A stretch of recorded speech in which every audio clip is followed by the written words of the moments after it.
అంటే మాకొక చరిత్ర లేదండి. మీకు ఒకసారి అబ్జర్వ్ చేసుకుంటే, కూటమి ప్రభుత్వం అధికారంలో ఇప్పుడుండి, లాస్ట్ తెలుగుదేశం పార్టీ హయాంలో కూడా ఇప్పుడు కూడా గవర్నమెంట్‌లో అఫీషియల్స్ జైలుకెళ్ళిన పరిస్థితులైతే లేవు.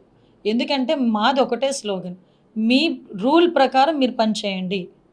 రూల్ దాటి పనిచేస్తే మీరే ఇబ్బంది పడతారు అన్నది మేము ఫస్ట్ నుంచి మేము చెప్తున్న స్లోగన్. ఈరోజు సిన్సియర్‌గా పనిచేస్తున్న అధికారులని మేము ఆహ్, ఇబ్బందులు పెట్టాల్సిన అవసరం ముఖ్యంగా ఎన్‌డీఏ గవర్నమెంట్‌కి లేదు. దయచేసి అందరూ కూడా గమనించుకోవాలి. ఎందుకంటే ఎవరైతే తప్పు చేశారో వాళ్ళు శిక్ష అనుభవించాల్సిందే.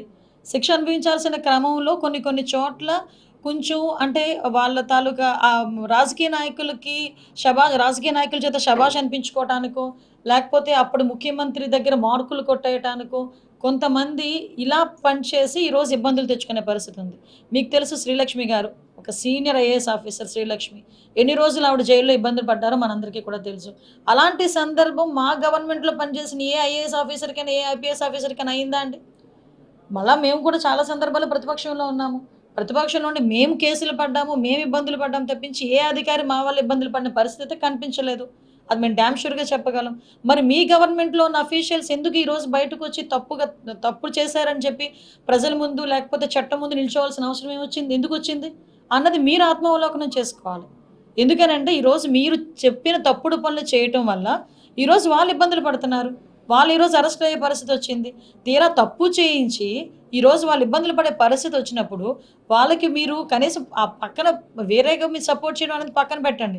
ఈరోజు వచ్చి మీరేమో వాళ్ళ తాలూకా సిన్సియారిటీని వాళ్ళ తాలూకా క్యారెక్టర్ గురించి మీరు మాట్లాడుతూ ఉంటే మాకు కొంచెం ఇబ్బందిగా అనిపిస్తుంది. ఆయన అక్కడ మాట్లాడారు కాబట్టి సరిపోయిందండి.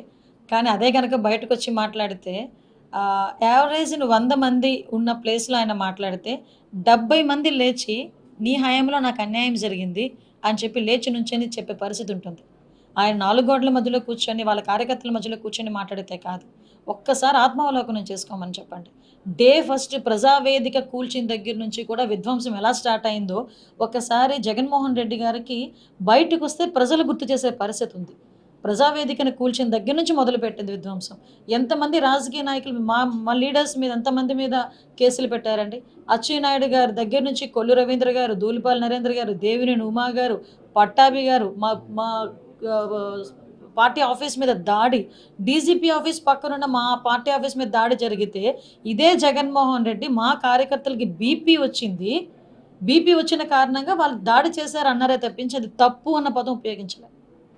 ఇలాంటి వ్యక్తి ఈరోజు ఆ మాటలు మాట్లాడుతుంటే కొంచెం నాకైతే నవ్వొస్తుంది. కానీ నేను ఒక పొజిషన్‌లో ఉండి మాట్లాడేటప్పుడు ప్రజలు కూడా అర్థమయ్యే రీతిగా మాట్లాడారు కాబట్టి చెప్తున్నాను ఈరోజు. ఎంతమందిని ఇబ్బంది పెట్టారండి. అంకబాబు గారని ఒక ప్రెస్ రిపోర్టర్. ఆయన ఏదో మాట్లాడారని అతని వయసును కూడా పక్కన పెట్టి అర్ధరాత్రి వచ్చి సీఐడీ ఆఫీస్‌లో తీసుకెళ్ళిన పరిస్థితి కనిపించలేదా? ఒక లేడీ అమరావతి మహిళ ఆవిడని కూడా తీసుకెళ్ళి ఆవిడకి 60+ ఇయర్స్.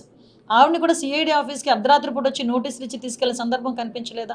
మా సోషల్ మీడియా యాక్టివిస్టులని సీఐడీ అన్న పదాన్ని కంప్లీట్‌గా కేవలం తెలుగుదేశం పార్టీ వాళ్ళని వేధించడానికి మాత్రమే ఉపయోగించిన మనిషి జగన్మోహన్ రెడ్డి.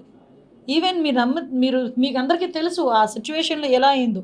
ఒక సీఐడీ ఆఫీసర్ నోటీస్ ఇవ్వాలి అని ఒక ఇంటికెళ్తే ట్యూబ్ లైట్లు ఆపేసి, గోడలు దూకి ఏ రూల్‌లోని లేదండి. నేను ఈరోజు హోమ్ మినిస్టర్‌గా పనిచేస్తున్నాను. ఏ రూల్‌లోని కూడా పోలీస్ ఆఫీసర్లు అలా ఎళ్ళాలని ఏమీ లేదు. వాళ్ళక్కడ ఉన్న క్యాండిడేట్‌ని బేస్ చేసుకొని, అక్కడ ఇన్వెస్టిగేషన్ బేస్ చేసుకొని, అక్కడ కేస్‌ని బేస్ చేసుకొని అక్కడ వాళ్ళు మూవ్ అవుతారు. అంతే తప్పించి వీళ్ళేంటంటే ఒక నోటీస్ ఇవ్వడానికి అలాంటి సిట్యుయేషన్స్ కూడా క్రియేట్ చేయగలిగారు వీళ్ళు.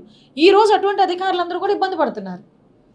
అడ్డగోలుగా ఆ రోజు సిట్యుయేషన్‌ని రాజకీయ నాయకులకో లేకపోతే అప్పటి ముఖ్యమంత్రికో, మాజీ ముఖ్యమంత్రి గారికో శభాష్ అనిపించుకోవడానికి ఈరోజు వాళ్ళు చూపులో పడ్డారు.